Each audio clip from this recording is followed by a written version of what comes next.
The email came in at 6:47 on a Tuesday morning, while I was still standing in my kitchen in Asheville with my hands wrapped around a mug I hadn't taken a sip from yet. The subject line said, "Quick question before I sign off on the renewal." It was from Marcus Delaney at Blue Ridge Paper Supply, and Marcus and I had exchanged maybe 200 emails over the last 6 years, so I opened it without thinking. He wrote, "Hey, Eleanor, sorry to bother you this early. Corporate sent over the new distributor agreement and it's got your sister listed as sole owner and signatory. I know things shift around, but I wanted to double check on my end before I countersign, because every single purchase order, every Net 30 extension, and that whole disaster in 2021 when we almost lost the Charlotte account, that's all your signature in our file. So whose signature actually kept Rowan and Fern open? I just need to know who I'm doing business with going forward." I read it 3 times. Then I set the mug down very carefully on the counter because my hands had started shaking and I didn't trust myself to hold anything with liquid in it. My name is Elena Marchetti. I'm 34 years old. For 6 years, I've been the operations backbone of a specialty stationery and paper goods company called Rowan Fern, which my older sister Cassidy has, as of last month, informed the entire industry that she alone founded, built, and saved from ruin. She's been giving interviews. There's a profile in a regional business magazine. Her LinkedIn now says founder and sole owner, where it used to say co-founder. My name has been quietly removed from the about page of the website I designed. And I hadn't done anything about it. Not really. I'd sent her one careful text. She'd responded with a heart emoji and the words, "We'll talk soon, promise, drowning in launch prep." That was 11 days ago, but Marcus's email was sitting on my screen, and Marcus was asking a question that only had one honest answer. And for the first time since this whole thing started, I understood that the story Cassidy was telling could actually break in a way she couldn't control. I need to back up. Cassidy is 2 years older than me. We grew up in Winston-Salem, in a house where our mother measured love in accomplishments and our father measured it in silence. Cassidy was the loud one, the charming one, the one who could talk a teacher out of a bad grade and a boyfriend out of a bad mood. I was the one who did the group project when nobody else showed up. That was the arrangement. Cassidy generated the light, and I made sure the electricity stayed on. When our mother got sick in 2017, Cassidy was living in Nashville trying to make it as a stylist for a country music blog that folded 6 months later. I was in graduate school in Chapel Hill for a supply chain management degree I never finished because I moved home to help with hospice. Cassidy came for the last week. She wore a beautiful black dress to the funeral and gave a eulogy that made 3 separate cousins tell me afterward, "Your sister is such a light." Our mother left us the house and about $41,000, split evenly. Cassidy asked if she could borrow my half to start a business. She had an idea, she said, for handmade letterpress stationery with botanical designs sourced from small Appalachian paper mills, sold to wedding planners and boutique hotels. She'd already sketched out a logo. She had a name, Rowan Fern, after the 2 trees in our grandmother's yard. I said yes on one condition. I wanted to be part of it, not as an employee, as a partner. I had the operational skills she didn't, and she knew it.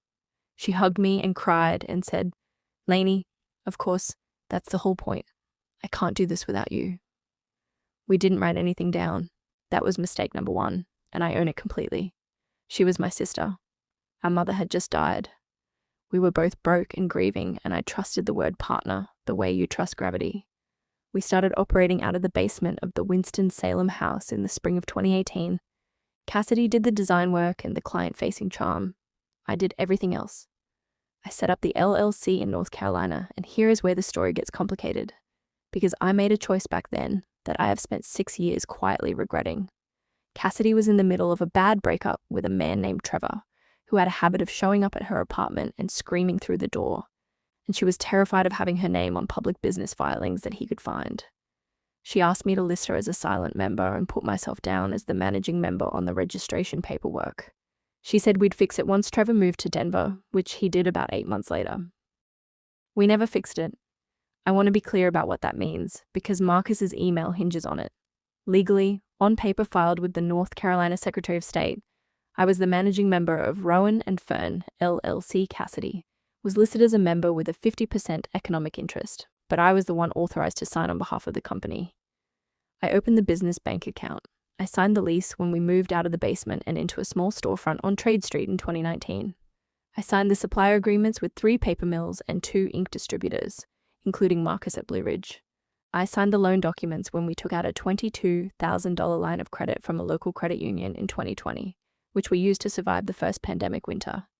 Cassidy signed things too, sometimes. She signed off on design proofs and photo releases and the occasional invoice when I was traveling. But every legally binding document, every contract, every guarantee, every "if this business fails, this human is on the hook" piece of paper, that was me. Because Cassidy didn't want to be findable, and then later, because it just became the way things were, and I never pushed to change it because pushing Cassidy on anything felt like poking a bruise. The business grew, slowly at first, then faster. By 2022, we had 8 wholesale accounts and a small online store, and a part-time employee named Priya who did fulfillment. Cassidy was the face of the brand. She did the podcasts, she did the Instagram, she got quoted in a Southern Living blurb.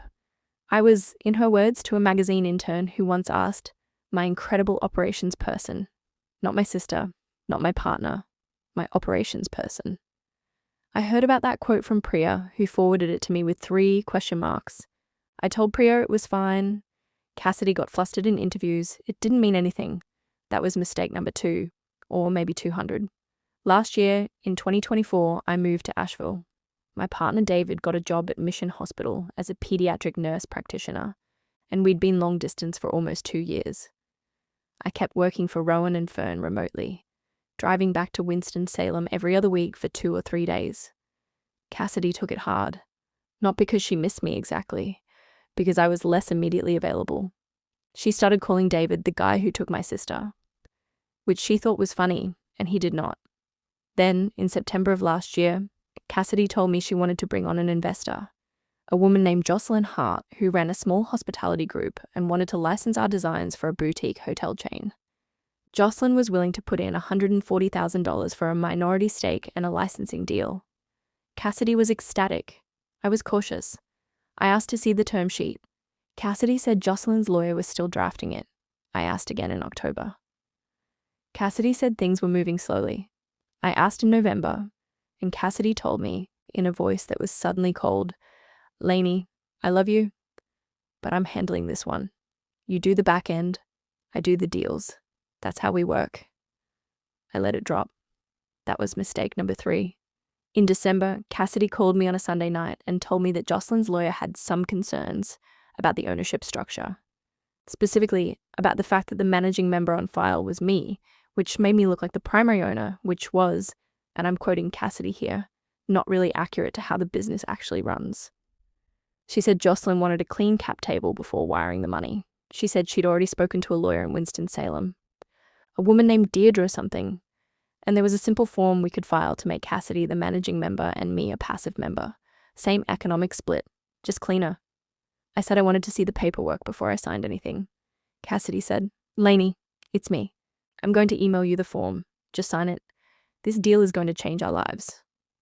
I got the email 2 days later.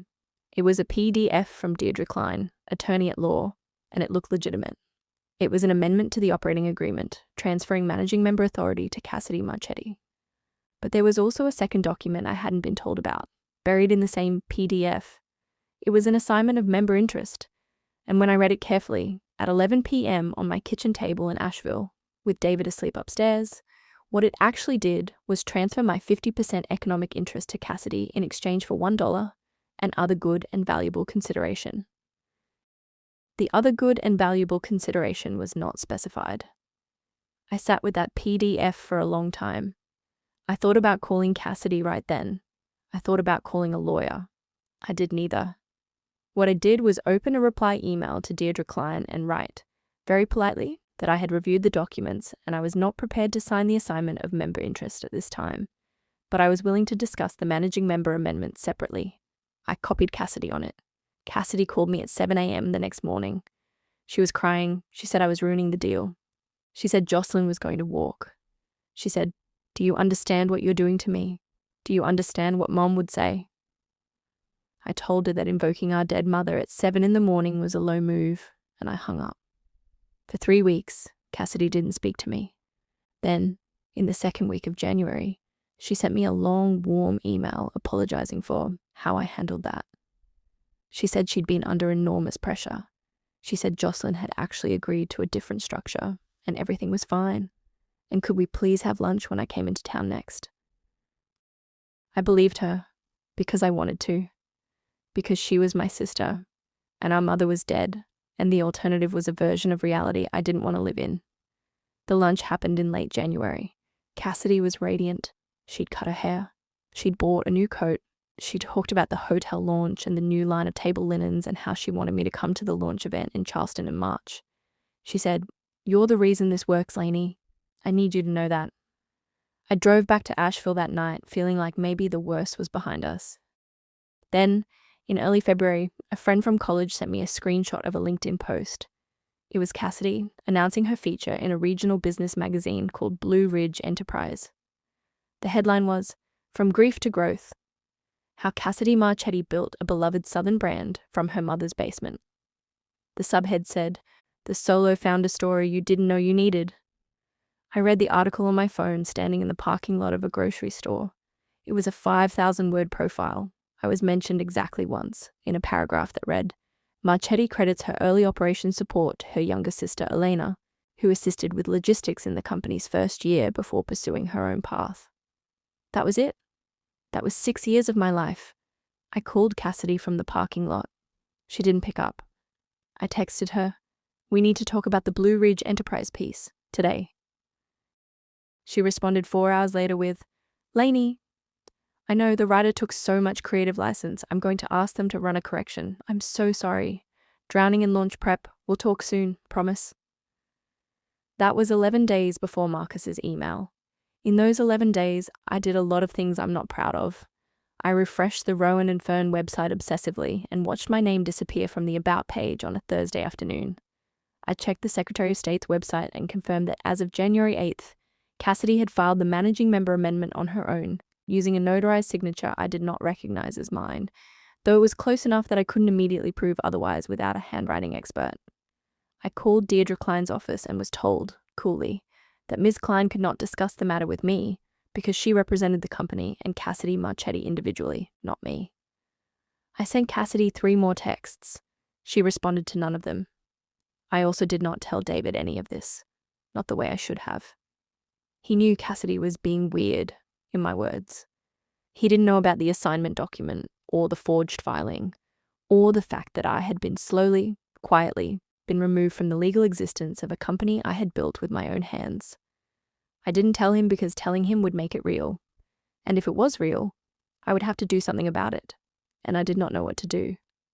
That was the state I was in when Marcus's email arrived. I read it a 4th time. Then I did something I hadn't done in 6 years. I opened the shared Google Drive that housed every Rowan Fern document. I still had access because Cassidy had never thought to revoke it, or hadn't gotten around to it, or hadn't wanted to trigger a fight. I started downloading. Not everything, just the things that were mine. The signed contracts, the bank documents, the credit union loan file, the email threads with suppliers going back to 2019, the insurance policies, the lease, the tax returns, which I had prepared every year and which listed me as the managing member and 50% owner through tax year 2023. I moved everything to a personal external drive. It took about 40 minutes. While the files copied, I sat at my kitchen table and I called my friend Renata, who was a commercial litigator in Raleigh, and who had, at Christmas dinner 2 years ago, told me that our operating structure sounded kind of insane and that I should get it in writing. Renata picked up on the second ring. I told her everything. Not the tidy version, the whole thing, in the wrong order, with too much crying in the middle. She listened without interrupting for almost 20 minutes. Then she said, "Elena, listen to me carefully. Do not sign anything. Do not send Cassidy any more texts about ownership. Do not confront her yet. I want you to write down every single financial contribution you made to that business, every contract you personally guaranteed, and every communication where she referred to you as a partner or co-owner. And I want you to answer Marcus's email today, truthfully, because that email is the best thing that's happened to your case, and if you let it sit, you're going to lose leverage you don't even know you have." I asked her what to say to Marcus. She said, "Tell him the truth. You don't have to accuse anyone. You just have to answer his question. I wrote back to Marcus at 2:14 that afternoon. I said, Marcus, thank you for reaching out and for asking directly. I want to give you an honest answer.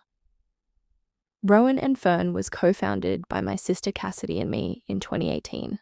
Until January 8th of this year, I was the managing member on record with the North Carolina Secretary of State, and I'm the signatory on every agreement in your file, including the 2021 restructuring of our Net 30 terms.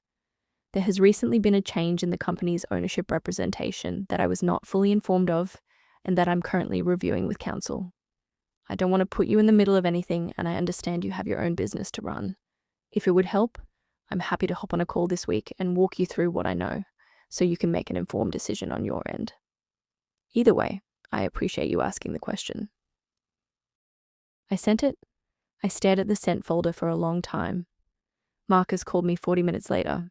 He said, Eleanor, I have been in this industry for 22 years and I have watched a lot of family businesses eat themselves alive. I'm not going to sign a distributor agreement with your sister until I understand what's going on. I don't need to know the whole story. I just need to know that when I extend Net 30 terms to a company, the person promising to pay me back has the authority to make that promise. Right now, I'm not sure that's true, so here's what I'm going to do. I'm going to email Cassidy and tell her that Blue Ridge Paper Supply is placing the Rowan Fern account on prepay only, effective immediately, pending resolution of the ownership question. That's not me picking sides. That's me protecting my company. I thanked him. I got off the phone. I sat very still for a while, because I understood, sitting there, that Marcus was not the only supplier who was going to ask this question. Rowan Fern operated on Net 30 terms with almost every vendor we had. That was normal in the paper industry. It was also entirely dependent on the trust those vendors had built with a specific human being over 6 years, and that human being was me. If Marcus flipped us to prepay, the others would follow within a week, because word travels in this industry the way it travels in any industry, which is fast and imperfectly, and mostly through worried phone calls between purchasing managers who all went to the same trade shows. Cassidy did not have the cash flow to switch to prepay across the board. I knew that because I'd built the cash flow model. The March launch in Charleston required an inventory build that Cassidy had funded with a short-term bridge from Jocelyn Hart, which was itself contingent on the clean cap table Cassidy had promised. If the suppliers pulled credit, the inventory build would stall, and if the inventory build stalled, the launch would slip. And if the launch slipped, Jocelyn would either walk or renegotiate on much worse terms. I hadn't done anything. I had just answered an email honestly. But the machinery of the thing Cassidy had built by erasing me was starting to grind against the reality of the thing I had actually built. And reality, as it turns out, is heavier than a LinkedIn post. Cassidy called me at 5:52 that evening. I let it ring. She called again at 5:54. I let it ring. At 6:09, she sent a text that said, "What did you say to Marcus Delaney?" I didn't respond. She called David. She had his number from Christmas. He was at work and didn't pick up. She left a voicemail. He played it for me that night when he got home.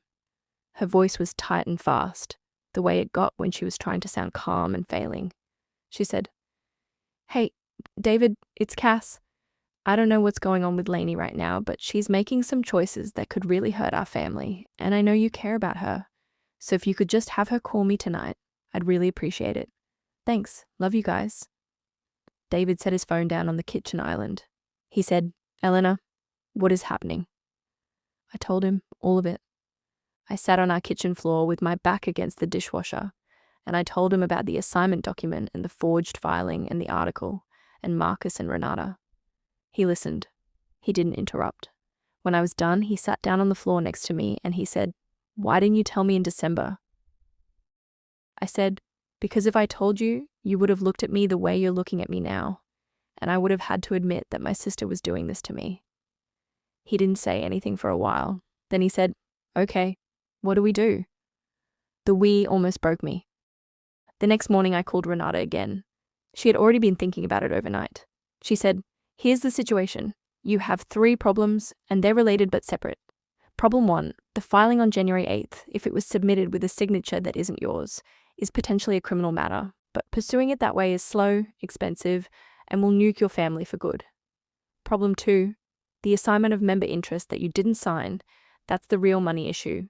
Because if she's telling investors and the world that she owns 100% of the company, she's committing fraud against those investors, and that's a much bigger problem for her than it is for you. Problem 3, your name and reputation in the industry. That one, honestly, is starting to solve itself, thanks to Marcus. She said, "My recommendation is this. We send Cassidy a letter, not a lawsuit. A letter on my firm's letterhead stating the facts as you know them and requesting 3 things. 1. Immediate correction of the state filing. 2. A written accounting of the Jocelyn Hart investment and any representations made to her. 3. A buyout of your 50% economic interest at fair market value, to be determined by a neutral third party. We give her 14 days to respond. If she doesn't, we file for judicial dissolution and we let a judge sort it out. 90% of the time, in a case like this, the letter is enough. Because your sister does not want a judge, or Jocelyn Hart, or Blue Ridge Enterprise magazine, looking closely at what she filed on January 8th. I asked her what it would cost. She told me. It was a lot, but not as much as I thought. David said we'd pay it. I said I would pay it because it was mine to pay. And he let me, which was the right call. Renata sent the letter on a Friday. It arrived at Cassidy's house in Winston-Salem on Monday. Cassidy called me at 11 a.m. that Monday. This time, I answered. She was not crying. She was furious. She said, "You sent a lawyer letter to me, to your sister." I said, "Cassidy, you forged my signature on estate filing." She said, "I did not forge anything. Deirdre said we could file the amendment based on your verbal consent, which you gave me at lunch in January." I said, "I did not give verbal consent, and even if I had, that's not how notarization works." She said, "You are trying to destroy me. You have always been jealous of me. You could not stand that I finally had something of my own, so you're trying to take it." I let that sit for a moment. Then I said, "Cass, I built the operations. I signed the loans. I personally guaranteed the credit line at the credit union. I am on the hook for $22,000 of that company's debt. Whether I own any of it or not, you cannot rewrite that just because you told a magazine a different story." She said, "You want money. Just say you want money." I said, "I want what I actually own, and I want you to stop telling people I was your logistics assistant." She hung up. The next day, our Aunt Marisol called me. Marisol was our mother's younger sister, and she had, for 6 years, been the closest thing we had to a parent. She said, "Lainey, Cassidy called me last night hysterical. She says you're suing her. She says you're trying to take her company. Is that true?" I told Marisol the truth, not the whole thing, the parts she needed to know. I told her about the article and the filing, and the assignment document I'd refused to sign, and the letter from Renata. Marisol was quiet for a long time. Then she said, "Your mother would be sick, not at you, at both of you, but mostly at Cassidy. She always told me, Cassidy shines and Elena builds, and you have to protect the builders because the shiny ones forget where their light comes from." I didn't understand what she meant until right now. I cried on the phone with my aunt for a long time. She said she wouldn't take sides publicly, but she also said she would not repeat Cassidy's version of the story to anyone in the family, and that if Cassidy asked her to, she would tell her no. That was more than I expected. It was less than I wanted. It was, I think, what fairness from a person who loved us both actually looked like. The 14 days passed. On day 12, Cassidy's lawyer, a man named Warren Ashby, who was not Deirdre Klein, sent Renata a response. The response was 6 pages long and dense with legal language, but the summary was this. Cassidy denied any forgery. She acknowledged that the managing member amendment had been filed based on what she described as a good faith understanding of my consent, and she offered to file a corrective amendment restoring me to co-managing member status. She denied that any assignment of member interest had ever been executed and stated that all economic interests remained as originally structured, 50-50. She rejected the demand for a buyout at fair market value, but she offered, in the alternative, to purchase my 50% interest for $110,000, payable over 3 years. Renata called me. She said, "Elena, this is a fast capitulation. She knows what a forensic look at that January 8th filing would show, and she does not want that look. The number is low. Fair market value for your half is probably closer to 180, 190 based on the trailing revenue. But she's offering it in writing, which means she'll go higher. What do you want to do? I sat with that question for 2 days. Here is what I realized over those 2 days. I did not want to run Rowan Fern. I had never wanted to run it. What I had wanted, and what I'd been denied, was to be seen as the person who had co-built it. The company itself was Cassidy's obsession, not mine. If I fought for co-managing member status, I would spend the next 5 years in a room with my sister that neither of us wanted to be in. If I took a buyout, I would be doing what Cassidy had wanted all along, which was to walk away with sole ownership. But I would be doing it on my terms, with my name on the record, with the industry knowing whose signature had actually kept the doors open. I told Renato to counter at $175,000, payable over 18 months, with 3 additional conditions. First, a corrected filing with the Secretary of State acknowledging my managing member status from 2018 through January 2025. Second, a written correction sent to Blue Ridge Enterprise magazine and reflected on the Rowan Fern website, acknowledging my role as co-founder. Third, immediate release of my personal guarantee on the credit union line of credit to be replaced by Cassidy's personal guarantee, or the equivalent collateral. The negotiation took 3 weeks. We settled at $162,000, payable over 24 months, with all 3 conditions met. The corrected article ran in the online version of Blue Ridge Enterprise on a Wednesday in April. It was a short editor's note at the bottom of the piece, saying that the original article had misrepresented the company's founding structure, and that Rowan Fern had been co-founded by Cassidy and Elena Marchetti in 2018. The print version had already gone out. That was a compromise I accepted, because print is print and I was tired. Marcus Delaney sent me a text the day the correction went up. It said, "Good. Now we can all get back to work." I sent him back a thank you and a note saying that any future business with Rowan Fern was under Cassidy's name now, and that I appreciated everything he'd done. He wrote back, "Elena, if you ever start something of your own, call me first. I'll extend you terms on your name alone." I saved that message. The launch in Charleston happened in March. I did not go. Jocelyn Hart, from what I understand, restructured her investment down to $80,000 after her lawyer got a look at the corrected filings. Cassidy made it work. She always makes it work. That's her particular gift.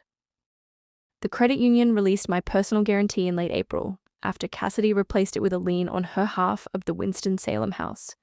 The first payment on my buyout, $6,750, arrived by wire on May 15th, and every 15th of every month since. I have not missed a single one, and neither has she. Cassidy and I have not spoken in 8 months. She did not come to my 35th birthday. She did not send a card. I did not send one for hers either. Aunt Marisol tells me Cassidy is dating someone new, a man who works in commercial real estate in Charlotte, and that she seems, in Marisol's careful phrasing, quieter. I don't know what to do with that information. I hold it lightly. David and I got engaged in June. It was a small thing, on a Sunday morning, on the back deck of our house in Asheville, with coffee going cold on the railing. I called Marisol first. She cried. I did not call Cassidy. I don't know yet whether I'll invite her to the wedding. I know that I have almost a year to decide, and I know that whichever answer I choose, I will be able to live with it, which is a thing I could not have said about myself 2 years ago. In September, I registered a new LLC in North Carolina. It's called Marchetti Operations Group. It's a consulting practice for small specialty manufacturers who need help with supply chain, vendor relationships, and cash flow modeling. Marcus was my first client. He referred me to 2 others within a month. I signed a lease in October on a small office in downtown Asheville, 1 room with a window facing a coffee shop, and I hung a framed print on the wall behind my desk. It's not a family photograph. It's a receipt. Specifically, it's the first purchase order I ever signed for Rowan Fern, dated June 14th, 2018, for $2,400 of cotton paper from a mill in West Virginia. My signature is on the bottom. Elena Marchetti, managing member. I framed it because I spent 6 years pretending that piece of paper did not matter, and then 11 days pretending it did not exist, and then 1 honest email to a supplier who asked me a direct question, and the whole architecture of somebody else's story about me collapsed under the weight of 1 true sentence. I think about that sometimes, on Tuesday mornings, standing in my kitchen with a mug of coffee I haven't taken a sip from yet, about how the thing that saved me wasn't a lawsuit or a confrontation or a viral post. It was a man in a paper warehouse in Roanoke, 22 years into a career, who noticed that the name on the new contract didn't match the name on the old ones, and who cared enough to ask. I don't know if Cassidy will ever apologize. I've stopped organizing my life around waiting for her to. What I know is that my name is back on the paperwork of my own life. What I know is that when a supplier or a client or a stranger asks me who I am and what I've built, I have an answer now, and the answer is mine, and no one is going to take it from me again without at least having to explain to someone whose signature actually kept the lights on. If you've been the builder in your family, the one who kept the electricity running while somebody else generated the light, I hope you remember this. The paperwork remembers. The suppliers remember. The people who did business with you when it was hard, they remember. You do not have to shout your story into a room that has decided not to hear it.